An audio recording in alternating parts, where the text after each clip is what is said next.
है मसीह का प्यारा वचन, ये है वचन प्यारा। परमेश्वर के धन्य नाम की महिमा हो। प्रभात मनन के सत्र 2221 में आप सभी का बहुत ही विनम्रता के साथ स्वागत करता हूँ। आज के मनन के लिए हम पढ़ते हैं याकूब अध्याय 1:19।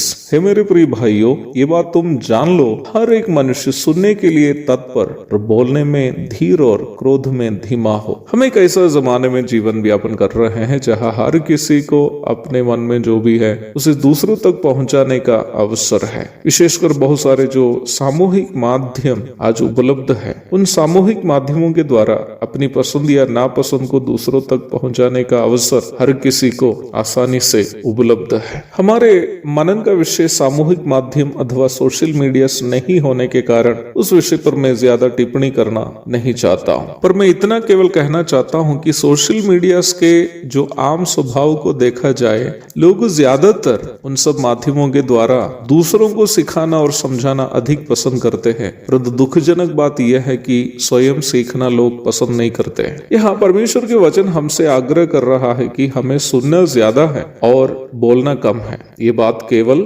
हमारे आम जीवन के संबंध में ही नहीं कहा गया है, बल्कि अपने आत्मिक जीवन के बारे में भी कहा गया है। स्थानीय कलीसियाओं में ऐसे लोगों की संख्या आजकल बढ़ रहे हैं जो सीखना पसंद नहीं करते हैं परंतु सिखाना पसंद करते हैं। अर्थात वचन सीखने के लिए बहुत सारे लोगों में रुचि नहीं है, परंतु प्रचारक या पास्टर बनने की इच्छा कई लोगों में है। ये एक खतरनाक अवस्था है। वचन को सही प्रकार सीखे समझे बिना लोग जब सिखाने का काम करने लगते हैं तो ये सुनने वालों में गलत जानकारी उत्पन्न करने और लोग विश्वास से भटकने का कारण बन जाता है। इसलिए प्रेरित पौलुस ने कलीसिया के नेतृत्व करने हेतु लोगों की पहचान करने के संबंध में अपना प्रिय शिष्य तीमुथियुस को लिखते वक्त 1 तीमुथियुस 3:6 में कहता है कि विश्वास में जो नया है उनको नहीं चुनना है, क्योंकि ऐसे लोग वचन की सही जानकारी और आत्मिक परिपक्वता के अभाव में प्रभु की सेवा को खुद का घमंड दिखाने के लिए उपयोग करेंगे और उस प्रकार परमेश्वर से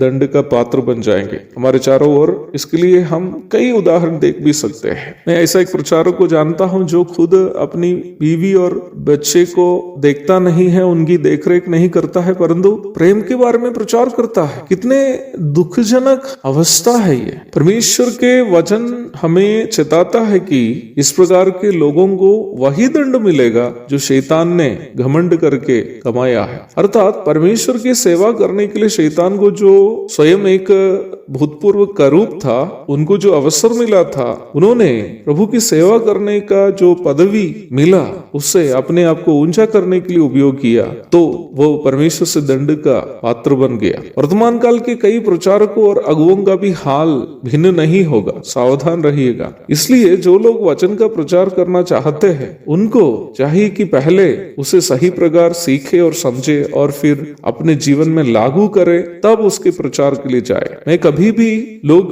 प्रचार और सेवा के लिए जाने का निरुत्साहित नहीं कर रहा हूं। बहुत सारे लोग इस सेवा के लिए आना जरूरी है यदि प्रभु अगुवाई करता हो तो, परंतु आने वाले लोगों को ध्यान रखना है कि वो वचन को सही तरीके से समझे हैं, सीखे हैं और अपने जीवन में लागू करने की कोशिश भी कर रहे हैं और फिर वो सेवा के लिए आए ताकि वे दंड का पात्र नहीं बने। एक और शुभ दिन की धन्य कामनाओं के साथ आज का मनन मैं यहाँ समाप्त करता हूँ। प्रभु आप सबको आशीष दे। आमीन।